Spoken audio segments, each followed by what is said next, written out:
You just like me because my daughter happens to be Jewish, right? She has a great husband, Jared, and I'll tell you what, Ivanka could not be happier, and she's very proud. The only bad news, I can't get her on Saturday. I call and call. I can't speak to my daughter anymore on Saturday, but that's okay. It's an honor to be with you, and I've devoted so much time over my life to Israel, and the other politicians, they can talk, but believe me, they haven't done what I've done. I've received many, many awards. I was the Grand Marshal of the Israeli Day Parade at a very dangerous time when people said, don't do it, don't do it. I walked up Fifth Avenue. I'm looking up for lots of trouble. But I said, no way that I'm not going to do it. And it was a rough time, as you know. It was 2004, and it was a tremendously successful parade, maybe the most successful parade that they ever had. So I'm in a different position than the other candidates because I'm the one candidate. I don't want any of your money. I want your support, but I don't want your money. I'm self-funding my campaign. It's been an amazing experience for me because I have very little money invested so far. I thought by this time I'd have about $30 million in ads, and I have none. Although I took a small radio commercial the other day in Iowa. But we have virtually no money invested in ads or advertising. And I think you as business people will feel pretty good about this and respect it. And at first I was embarrassed by it. I said, well, I think we're going to have to spend money just to spend money, but it's not really like a good thing to do because I am in first place by a lot. It's not even close. Every single poll, every single state. The numbers just came in 3 minutes ago in New Hampshire, the PPP poll. Trump at 27. The next one is 13. 10, 9, 8, 5, and the rest are off the board. They have to drop out pretty soon, I guess, right? Most importantly, favorability. No, I still like the top number most, but favorability is now at 50 to 39, which is good. And I beat Hillary in the Fox poll, as you see, very easily, 46 to 41. That's ultimately the most important. And, I've been a tremendous fan. And I've been a tremendous contributor. I've given a lot of money recently to Hatzalah, $100,000 emergency response. They do a fantastic job. And my father, Fred, was always a big supporter. So I grew up in that environment. I grew up in Brooklyn, Queens, and Israel was always very paramount in our mind. In fact, I've been sometimes criticized because I receive so many awards from Jewish groups, and they look at my wall. It's loaded up. But now the Christians are catching up, I have to tell you. My Christians are liking me a lot lately, and they've been great. They've been great. So Obama is the worst thing that's ever happened to Israel. The worst. The worst. And when I see great friends of mine who are very, very pro-Israel, they love Israel. They love it with passion. And they're having fundraisers for Obama. I say, what are you doing? And it's almost like they answer me, they say, we don't know. He comes to New York, we don't know. We don't know. I say, he's a disaster. I really believe the Iran deal. Look, I'm a negotiator like you folks. We're negotiators. We don't build gas stations in the middle of, as you know, Afghanistan for $43 million. Can you imagine this? A small gas station. $43 million. And then they use the wrong kind of terminal because they don't sell that type of gas. Okay, $43 million for a gas station. How many think they could have done it for less? Would you raise your hands, please? But I look at Obama, I look at that deal where we gave to Iran $150 billion. They don't need to develop nuclear weapons. They can buy them. They can buy them. It's true. Why do they have to develop them? They can buy them. We gave them $150 billion. They go out, and in terms of, surveillance, they have the right to self-inspect. How about that? On their the most dangerous, they can self-inspect. We're going to let them self-inspect. And then you have, of course, the 24 days. But the 24 days, we're all good with contracts. Don't start until such and such happens. It could be forever before you ever go in to inspect. And we don't even get our prisoners. And now they want to start a negotiation to get the prisoners back. And they want 19 people for our 3. They don't want to give us our 4. We're 4. But they only want to talk 3. Now, that should have been negotiated right at the beginning, 3 years ago. And maybe better than any audience. I mean, the people in this room understand what I'm saying. It should have been, you walk in. By the way, did you ever see a negotiation take so long? And we conceded on every single, we didn't win anything. We didn't win anything. But that should have been with our prisoners. Day one, whatever it is, years ago, we have to get our prisoners back. You don't want them. We need them. It'll make us look better. Everybody's going to like us more. With the American public, any deal we strike, it's going to look good. And you say that. We have to get our prisoners back. Day one. They're going to say, no, we're not giving. And we're going to say, bye-bye, bye. Call us when you're ready. And then we go out and double up and triple up the sanctions. I guarantee you within 48 hours they're calling, begging us to come back to the table, and you have your prisoners back. It's so easy. Now, the president, you saw that, and John Kerry, who is probably the worst negotiator I've ever seen. No, he's the worst negotiator I've ever seen. He did not read The Art of the Deal, folks, I can tell you that. No, he's one of the few. He's one of the biggest selling of all time, a business book of all time. He didn't read it. And Obama definitely didn't read it. Obama. Ay, ay, ay. Oh. But they said, this is hard to believe, but this is what they said. A lot of press back there, so I have to say everything exactly correct, because if I don't, I end up with it. They said we didn't want to complicate the negotiations by asking for the prisoners. It's really complicated. We want our prisoners back. Oh, so complicated. They said they didn't want to. So now we're going to end up making a new deal probably at some point. I tell you this. Look, I just tell you this. If I win, before I take office, I guarantee those prisoners are going to be back. They're going to be back. I guarantee you that. They're going to be back. Now, our president doesn't want to use the term. We had another event which probably was, the one yesterday, probably was related. It always happens, but probably was. When I heard about it, I figured maybe not, but it turns out probably was related. Radical Islamic terrorism. And I'll tell you what, we have a president that refuses to use the term. He refuses to say it. There's something going on with him that we don't know about.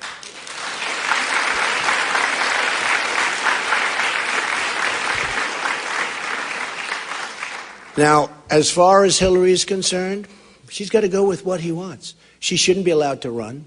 What she did is criminal with the emails. And she shouldn't be allowed to run. She's going to have to follow his line because she's on a thread. Look, in real life, his attorney general, his U.S. attorney, his attorney general. So his attorney general is going to listen to him, in my opinion. I think it's very dishonest what's going on with our government. General Petraeus was given a life-changing sentence. Other people have been sent to jail.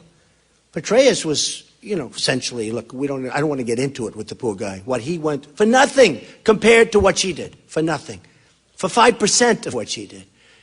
And Obama, she can't go against him because all he does, boom, she gets indicted. That's the end of it. That's the end of it.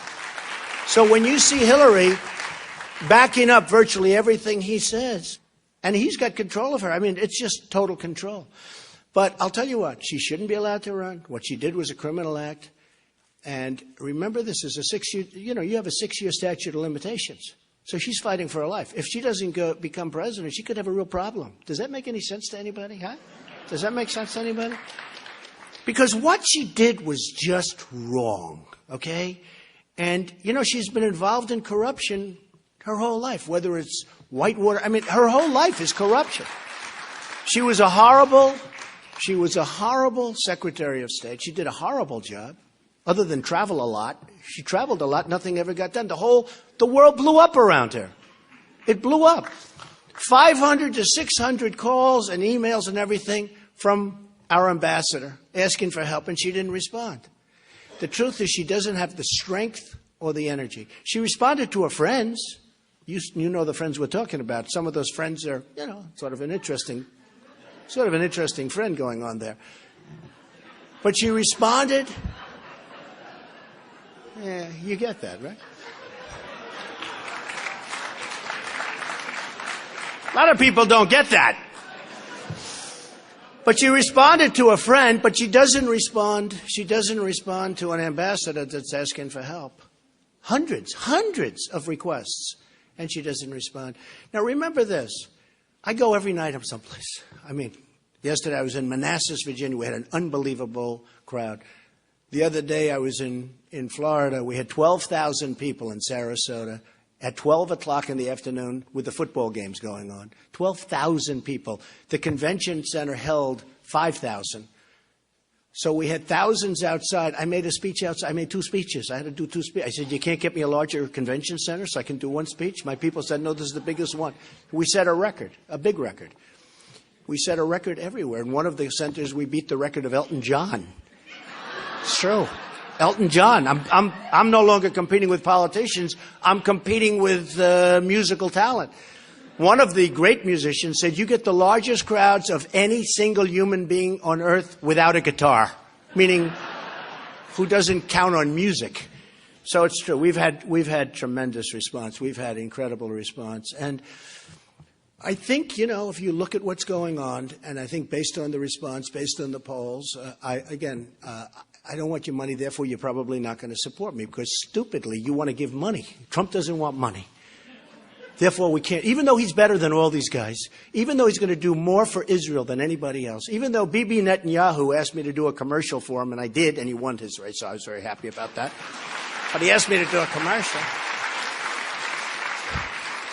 And they said I was only celebrity. I don't know if that's, but they said I'm the only celebrity. I don't know. I'm not a celebrity. See, now I'm a politician. I'm so embarrassed by that term.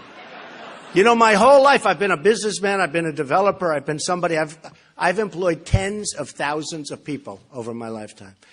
I have unbelievable statements, an unbelievable company. A lot of people said, oh, he'll never file. This you'll get a kick out of it. He'll never run because he'll never want to file various papers. And then he'll never file this and that. And then you have to sign your life away. The first paper, we all know about first papers. You sign your life away. They say, he did it.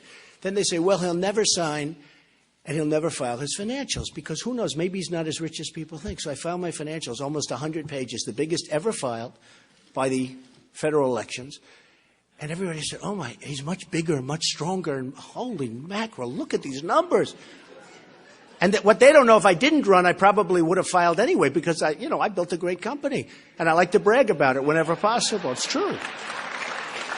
Some of the greatest assets, Doral, you know Doral, and Turnberry in Scotland, and Trump Tower, and many buildings in Manhattan.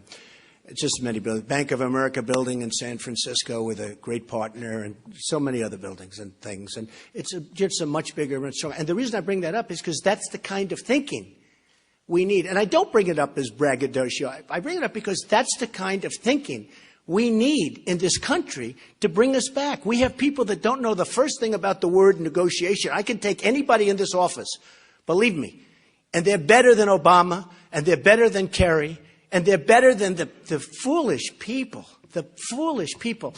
It's so embarrassing when you see what happens. Sergeant Bergdahl, all right? Sergeant Bergdahl, we get a traitor. They get 5 of the greatest killers that they've wanted for 9 years. You know, the deal was 5 for 1. And they knew he was a traitor before we made the deal. You know about Sergeant Bergdahl. He deserted. 6 people were killed trying to get him back. They were looking for him. A general and a colonel went to see all those people. They said, no, he deserted. He was a traitor. And we still made the deal. So we get a traitor, we can give him back. Do you want to renegotiate deals? Some of us renegotiate deals. I would say about 99.9. Is there anybody that doesn't renegotiate deals in this room? This room negotiates. I want to renegotiate this room. Perhaps more than any room I've ever spoken to. Maybe more. It's okay. I've been called on that a couple of times too. But the fact is, I want to renegotiate that deal. I want to drop him right smack in the middle of where he came from, the hell where they can have him, even if we don't get the 5 guys back, because that's not going to happen. Because you know where they are right now? They're right now all in the battlefield fighting us and trying to kill us and killing anybody that gets near them. So they get their 5 guys that they've wanted. For 9 years they've wanted them. And we get a dirty, rotten traitor. But that's the way our people negotiate. They're stupid people. Okay? They're stupid people. It's very sad. It's very sad. So I just tell you that I'm going to win. I am going to win. I mean, unless something happens, walk across the street, the wrong thing happens. But I tell you what, I have a great Secret Service. It's nice when you're number one, they give you a Secret Service. I never saw so many people. Talented people, great people. But I believe I'm going to win. I really have just a great feeling about it. And, my life has been about winning. I've won. And my life has been about winning. And that's what I want to do for the country. And if people say about my company and deals, and you can do this deal, that deal, I have no interest. It's like the other day, Ivanka, she's doing so great. Dad, we can buy this wonderful office building. I said, honey, who cares? How can you talk to me about such trivial things, Ivanka? It's amazing. See, now I'm dealing in trillions. I never heard of trillions before. With this, we owe $19 trillion. We just signed a budget that's so bad. And the Republicans, we know where the Democrats are coming from.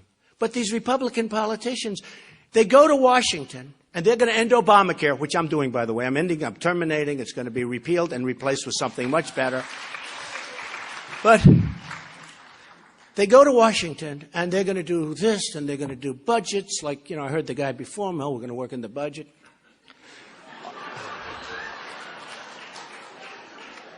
It's all about that. What happens is they're going to do budgets, and we're going to do this and that. And I tell the story. Then they walk into the Capitol building, which is magnificent. And they look up. Darling, oh my, look at those columns. Look at the ceiling. Look at the angels. Oh, look at these magnificent floors. They've never seen anything like it. We've arrived. This is incredible. And then they become mainstream. They vote on Obamacare. Yes, I vote. They don't want to leave. They lose all of their courage. I want to use a nice word because otherwise I get reported for foul language. They lose all of their courage, and they've let us down. That won't happen with me. So again, you're not going to support me, even though I'm the best thing that could ever happen to Israel, and I'll be that. And I know why you're not going to support me, and you're not going to support me because I don't want your money. Isn't it crazy? No, it's true. If I wanted your money, I think I'd have a damn good chance. And I think I'd get more money than anybody else. Do you know the money I have turned down? This has not been my life, turning down money. Guys want to give me millions. I would have made poor Jeb Bush. I mean, this poor guy with this low energy. It's sad. No, it's sad. I came up with that term. It became so defining. It's like having it on his forehead. I am low. No, it's sad.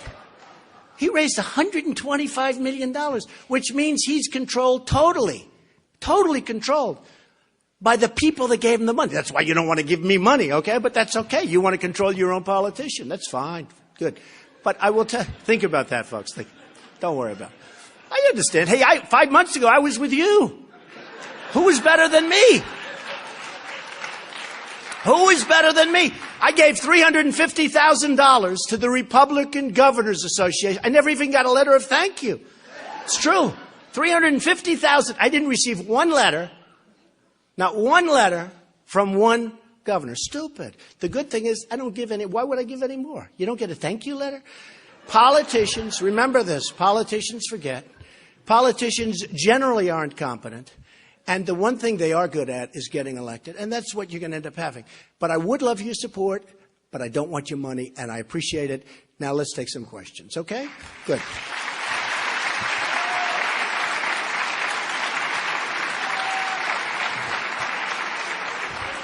He's saying that was a little bit different than the other guys, right? So I got to tell you. And he does a great job, by the way. Thank you. So I got to tell you, you don't want their money, but you cost me $10. I had a side bet that somehow you were going to work out into your speech the hotel you were building right next door to this property. I'm glad he reminded me. And you're disappointed. You cost me $10. I didn't want to do that. You know what? Honestly, I'm building a tremendous hotel down the road. You know what? He's actually giving me it's a much better plug, but I'm going to go there right after this. I have to go through. You have to watch to make sure the contractors aren't stealing and ripping you off and everything else. But to show you how important this all is, and how important the country is to me, and how important Israel is to me, it's so important. I don't mention my projects. I don't. It's not like very important to me anymore. What's really important to me is the United States and making it great again. My theme is Make America Great Again. I mean, it's taken off like crazy. The hats, it's going crazy. But it happens to be a great, you know, some of these guys tried to copy it, but I had it trademarked because we're smart. A couple of them got up.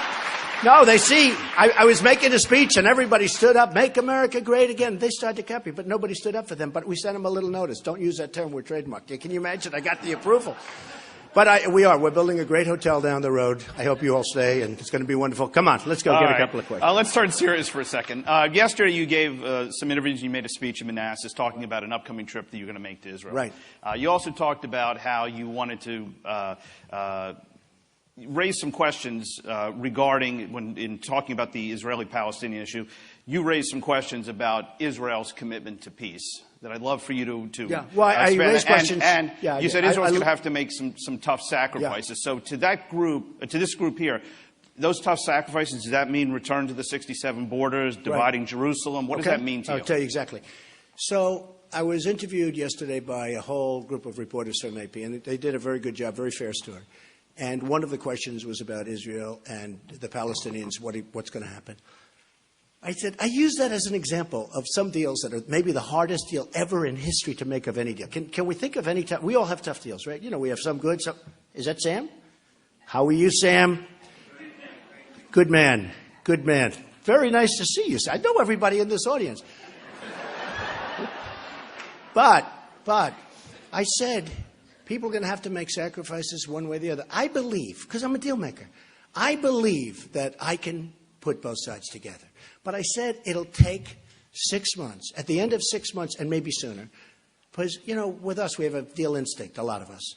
And you walk into a room, you can tell almost like in 2 seconds whether or not you're going to make a deal. I will know very quickly whether or not I'll be able to put that deal together. I use that in this interview as an example of perhaps the hardest deal in history to put together. There's probably no tougher deal. If I could do that, it would make me so happy, because there's so much violence, so much death, so much, and just been going on for so many years. Now, I said you have to have a commitment to make it. I don't know that Israel has the commitment to make it, and I don't know that the other side has the commitment to make it. With that being said, you know, I have a good chance of winning, because you look at what's going on, and so I have a good chance.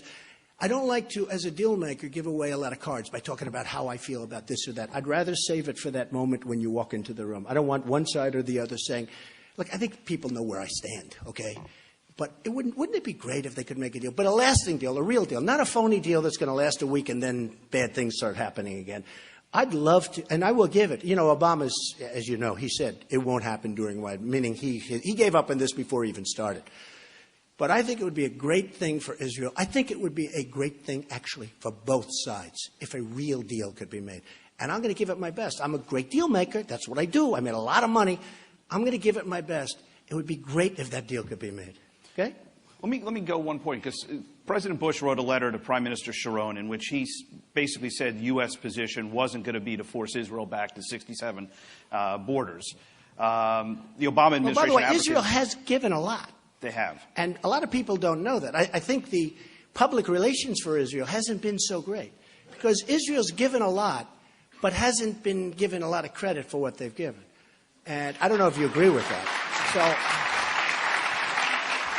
So, in fact, some things have been given which were unthinkable, and a lot of turmoil it caused in Israel. There were things given. But I'd like to go in with a clean slate and just say, let's go, everybody's even, we love everybody, and let's see if we can do something. But I do think this, and I do think right from the beginning, and that one of the reasons I'm saying it now, even though perhaps it comes back to haunt me later on, it has to be said that Israel has given a lot. I don't know whether or not they want to go that final step, you know, and that's going to be up to them. But Israel has not been given the credit that they deserve for what they've done. I will say that. I will say that. So that's it. Okay. Can I at least try and pin you down on Jerusalem as the undivided capital of Israel? Yeah, go ahead. No, is that a position you support? You know what I want to do? I want to wait till I meet with Bibi. You know, I'm leaving for Israel in a very short period of time. I know what you're saying. I just want to, you're not going to be on, you're not going to be, who's the wise guy? Okay. Do me a favor. Just relax, okay? You'll like me very much, believe me, okay? Then you wonder why you get yourself in trouble, all right? You're going to like me very much. It's going to be fine. But again, you can't go in with that. If you're going to make a deal, and you can make a great deal, you can't go in with the attitude, we're going to shove it down. You got to go in and get it and do it nicely so everyone's happy. Don't worry about it. You're going to be very happy, okay? Don't worry about it. Go ahead. Obviously, you've been an outspoken defender of Prime Minister Netanyahu. As we said, you've made a TV commercial. I think he's a very good man. I think he's been treated very badly. I think that our president has been unbelievably rude to Bibi. I don't know how many people like Bibi, but I think he's been unbelievably rude. And, I mean, we'll talk about deals after the fact, which is a shame, but I think the Iran deal is the worst single thing. Perhaps it'll go down, and I've been pretty good at predicting things. I think it's going to go down as the worst single thing that's ever happened to Israel. I think it's a catastrophe for Israel, and I think the fact that Obama was willing to make that deal for anybody that loves Israel to support this guy, or even the Democratic Party, is impossible to believe. I think it will be one of the great catastrophes. But if I get in, I will straighten it out, believe me. It's going to be straightened out. It's going to be straightened out tough, and it's going to be straightened out fast. The one bad thing is, if I get in, the $150 billion is gone. That hurts me, and that hurts the people in this room. But the $150 billion is gone, because it'll be gone before you get there. We're talking about a year and more, actually. Yep. Although the election very quick, it's coming up. It's now less than a year, and we have the Iowa starts on February 1st, and then we go right down the line, and it's very exciting. We're talking about a couple of months now for it to start, so it's really for a person like me, I mean, it's very exciting. Yep. So the other half of my question, you obviously have a great relationship with Prime Minister Netanyahu. Which of the other Arab leaders do you either know or can you see yourself working with, and you think you could have a positive working relationship? Well, I haven't been working too much with the Arab leaders, to be honest with you. No. Okay? Yeah, I told you I made commercials for Bibi. I don't know if that's going to help me in the negotiation. I can tell you, I'm trying to keep it nice and level, right? Then I get people screaming at me. But I'm trying to keep it as level as possible. But I, for the most part, don't know. The King of Jordan it seems like a nice man. I mean, I don't know. We're going to see. We're going to see. A lot of people like him. Some people don't. But I think I will probably be able. What my history is, I took some heat because I get along with Democrats, I get along with liberals, I get along with conservatives, I get along with Republicans, I get along with that's what I was. I'm a business person. I get along with everybody. We have to get along with everybody. And I took some heat, and I always explain it. I say, wait a minute. I'm a business person. I got to get along with everybody. I live in Manhattan. It's all Democrat. I mean, it's virtually all. Republicans don't even run people for the most part. And if they do, they're going to get, they're 5%. They get a very small percentage of the vote. Got to get along with everybody. I think that's going to be a tremendous asset because right now we have gridlock in Washington. We have people that they don't talk. I remember years ago, because I've been a very political person, always on the other side, but always very political. But years ago, the Republicans and the Democrats, they used to like each other. They'd get along. They'd have dinner together. They'd argue and they'd fight and they'd disagree and we'd have, different views on things. But in the evening, they'd go out and they'd have dinner together with their families. You don't see that anymore. There's total hatred and there's total gridlock. I'll give you one point, which I think is important. Corporate inversions, right? So you have companies leaving the United States, and they're leaving because of better taxes and a lot of things. A lot of things are better. But they're leaving. Pfizer. How good is Pfizer? Thousands and thousands of jobs are going to be lost. But they're also leaving because we have $2.5 trillion, at least. I think it's a much higher number than $2.5 trillion that's out of the country that these companies can't get back because of bureaucracy and horrible agreements, but because the taxes are too high. They're so onerous that nobody in this room would agree to pay that much money to get your money over. So they leave it over there, and they actually take the company, and they move the company to the money because that's how much money. The Republicans and the Democrats totally agree that the money should come back. For 3 years, they can't get a deal. There's no leadership. It's gridlock. There's an example of something where everybody agrees. All the people that you see up here, they all agree. But they can't get it done because they're politicians. They're all talk. They're no action. So there's something, and it's so important. It's not like something where they don't agree, like there's big disputes, and we understand that. This is something everybody agrees the money should pour into this country, and we should use that money and all the things, taxes paid. But they agree, and they can't get it done because of gridlock and incompetent leadership. Okay. Hillary Clinton, is she a friend of Israel? Honestly, I don't think anybody can say. She says she is, but now she says all of a sudden, maybe less so than you thought, because she's going very, very far over to the other side. I mean, Bernie Sanders has brought her to positions that she didn't want to be at. You look at some of the things she's saying right now. But I'll tell you what, whether she is or not, she doesn't have the strength or the energy to help Israel. I'm telling you, she doesn't. And I said it, but just take a look. She'll come out and do an event, and you don't see her for another 4 days, 3 days, 5 days. No, it's true. Think of it. We don't need, some people would say it's not nice to say, she doesn't have the strength or the energy. Israel needs more than just our support. They need strength. They need real power behind them. Because, you know, you look at, as these countries fall over there, Israel's looking more and more tenuous. You know, Israel has some difficulties. And one thing, and I think you'll all admit it, these people are fighting really dirty, but they fight a lot better than we used to think, right? We used to think, oh, that was easy. 15 years ago, with my friends from Israel, because I have a lot of friends from Israel, they used to smile and laugh. Oh, don't worry about it. Now they're saying, these guys they're dirty fighters. And they're not bad. You know, they're tough. They're not the JV. Okay? Obama said they're the JV. They're not the JV, folks. We need tough. We need General George Patton. We need General MacArthur. We don't need the guys we have. I see them on television. Generals. I don't want my generals on television saying, well, ISIS is very tough. I saw a guy the other day. ISIS is very tough. I don't know. I don't need that. Do you think General George Patton, they don't like him because he was a foul-mouthed, vicious, horrible, brilliant guy. So he would never make it. They probably would have had him thrown out years ago.